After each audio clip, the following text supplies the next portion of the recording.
अजितदादांच्या अपघाताची एफ-आय महाराष्ट्रात नाही तर कर्नाटकात का झाला? काय लपवते महाराष्ट्र सरकार? जर सत्ताधारी पक्षाच्या इतक्या मोठ्या नेत्याच्या अपघाताचा तपास सिस्टम दाबत असेल, जर उद्या रस्त्यावर अपघातात मेलेल्या सामान्य माणसाला न्याय मिळेल का? हा प्रश्न महाराष्ट्राच्या गृहमंत्र्याला विचारणं गरजेचं आहे. नमस्कार मित्रांनो, आजचा विषय राजकारणाचा नाही तर आपल्या सुरक्षेचा आणि न्यायाचा आहे. विचार करा, जर आपल्या महाराष्ट्राच्या एका बड्या नेत्याचा, एका दिग्गज नेत्याचा अजितदादांचा अपघात होतो आणि त्यांच्या अपघाताची साधी तक्रार नोंदवायला महाराष्ट्रात कोणाकडे टाइम नसेल, तर ही बाब खरंच किती गंभीर आहे. रोहित पवारांनी विधानसभेत एक मुद्दा मांडला आहे. त्याने आज प्रत्येक माणसाच्या मनात एक धडकी भरली आहे. पोलीस एफ-आय-आर का घेत नाही? कोणाचा दबाव असेल? ही सत्य बाहेर येईल याची कोणाला भीती वाटत आहे? मित्रांनो, कायद्यानुसार एखाद्या अपघात किंवा घटना घडली, एफ-आय-आर घेणं हे पोलिसांचं पहिलं कर्तव्य असतं. मग तो माणूस मोठा असो किंवा सामान्य. पण अजितदादांच्या बाबतीत काय झालं? महाराष्ट्रात एफ-आय-आर झाला नाही म्हणून कार्यकर्त्यांना कर्नाटकात जाऊन 0 एफ-आय-आर नोंदवावं लागलं. आता हा एफ-आय-आर कर्नाटक पोलिसांनी महाराष्ट्राच्या डीजी कडे पाठवला आहे.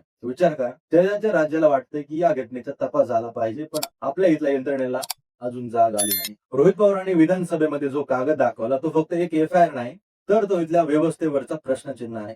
जर उद्या आपल्यासारख्या एका सामान्य माणसासोबत काही झालं तर आपल्याला पण न्याय मिळण्यासाठी दुसऱ्या राज्यात जावं लागणार आहे का? पोलिसांवर कोणाचा दबाव आहे? सरकार या प्रकरणाची चौकशी का लांबवतंय? सीआयडी काय करत आहे?